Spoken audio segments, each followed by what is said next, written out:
Why are any of us here?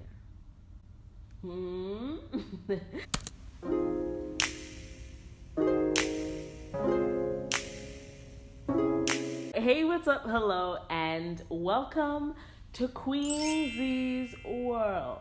So today we are going to be talking about how to find your purpose. The best way for me to do that is just to tell you how I found mine. And of course, this is a lifelong journey. I haven't 100% figured everything out, but for the most part, I kind of know where I'm going. I've always known I wasn't meant to live an ordinary life. When I was younger, the number one question I absolutely hated to get asked was, what do you want to be when you grow up? If you're 4 or 5 years old, that question shouldn't stress you out until at least 12 or 13 years later when you're graduating high school. For me, I felt the pressure then. The reason that question stressed me out is I always knew my answer had to be extraordinary. I can say something basic like firefighter, policewoman, baker, or princess. I had to do something more. I couldn't do something serious like, say, doctor or dentist. Although for a while I did want to be a vet because I really love animals. But then someone told me, yeah, well, if you're a vet, you're gonna have to see animals in pain and you're gonna have to watch them die. At age 6, after maybe watching one episode of That's So Raven, I wanted to be a fashion designer. From age 6 to about age 12 or 13, I can remember just drawing different original outfits and adding gorgeous colors as if I was preparing to have a clothing line. And actually at age 12, I did start sewing different little outfits for my Barbies, and I would have fashion shows in my room. There would be times I would be just about to fall asleep, or maybe I would actually have a dream about some elaborate outfit. And the second I woke up, I had to go straight to my pencil, straight to my paper, and draw out in as much detail what I could remember. One time in grade 1, one of my classmates saw me drawing. And they were like, wow, you're pretty good at drawing. You should be an artist. So from that moment, I was like, yeah, you know what? I could be an artist. I've always wanted to do something very creative with my life. There were so many different possibilities that I considered. I wanted to be an actress. I wanted to be a singer-songwriter. I wanted to be a dancer. I wanted to be a choreographer, a model, a fashion designer, as I said before, an artist. All of those were possibilities for me. I had inspirations like Keke Palmer on True Jackson VP, who made me really realize that you're never too young to start. Willow Smith. During the time that I wrote my first song, Whip My Hair came out, and I remember thinking, wow, that girl's my age and she's doing what I want to do. I remember playing Just Dance 2 on my Wii and then doing all the dance moves and all that. And I remember thinking, wow, I might actually want to be a dancer. Watching Shake It Up on Disney Channel, seeing Zendaya and Bella Thorne, seeing how young their characters were on the show, also on TV, made me think, wow, I could be an actress, I could be a dancer, I could do whatever I really want to. Regardless of if I felt I realistically could do something or not, I've always had big dreams and nothing was ever off limits for me to imagine myself as. Writing was my next big thing. Throughout my life, I've always enjoyed coming up with different storylines, dramatic characters, and larger-than-life alternative realities. I've always loved reading.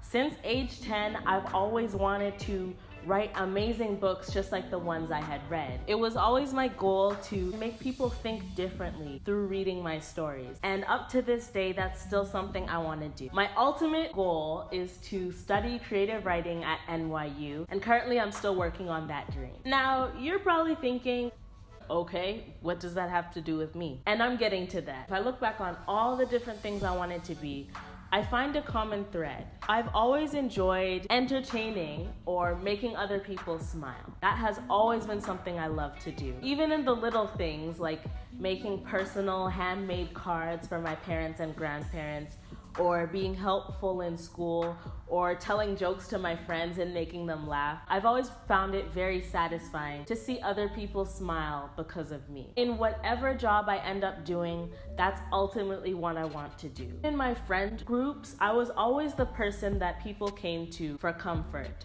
I have no idea why. I don't know what I did any differently to other people, but I guess one major thing I've seen is I would listen to other people. Psychology came very naturally to me because I've always been interested in how people think and why people do what they do. When I found out I could do counseling, aka what I was already doing for my friends, and get paid, I was like, okay, this is for me. Even in my writing, I want to encourage as many people as possible. And that's one of the things I love about YouTube. I can practice my writing skills and my presenting skills, and I can reach an audience, whether it's 2 people, 20 people, or 200 people, or 2,000 people. I'm able to reach an audience of people and enrich their lives while still expressing my own creativity. To those of you watching wondering, what am I supposed to do with my life? I want you to think of this. What is something that you enjoy doing? And what is something that you will never get tired of doing? For me, that's making other people smile in whatever way that comes, even if it's like, you know, talking to someone who may not have someone to talk to, or making a YouTube video that makes other people think differently, or making people laugh. Whatever it is, my goal is to make other people smile. For some people, it may be saving lives. So maybe you want to be a doctor or a firefighter, or even a counselor, or even just a good friend. There are so many different ways that can look. For others, something that you may not ever get tired of doing may be inspiring other people or talking. You could be a motivational speaker.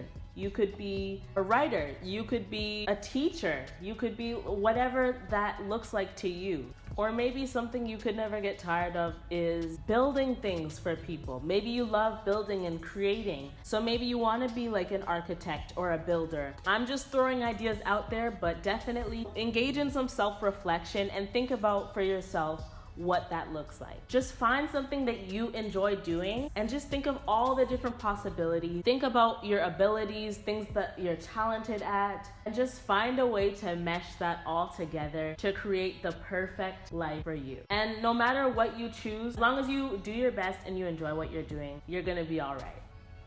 That is the end of today's video. In the comment section down below, tell me what is something that you enjoy doing. Or if you don't have an answer to that question, just comment whatever you want, any thoughts you have on this whole topic. If something's confusing, you have questions on it, leave me a comment asking whatever questions you have. I cannot wait to hear what you have to say. I honestly love reading your comments. And if you ever have a topic that you really, really like, definitely leave me a comment in that video and be like, I want more videos on this. Also, if you like this topic and want to hear more, let me know by giving me a thumbs up, and that makes a huge difference. If you're not already subscribed, join us here at Queen Zey's World. We always have great topics. We are almost at 200 subscribers, so subscribe. Stay classy, and I will see you in my next video.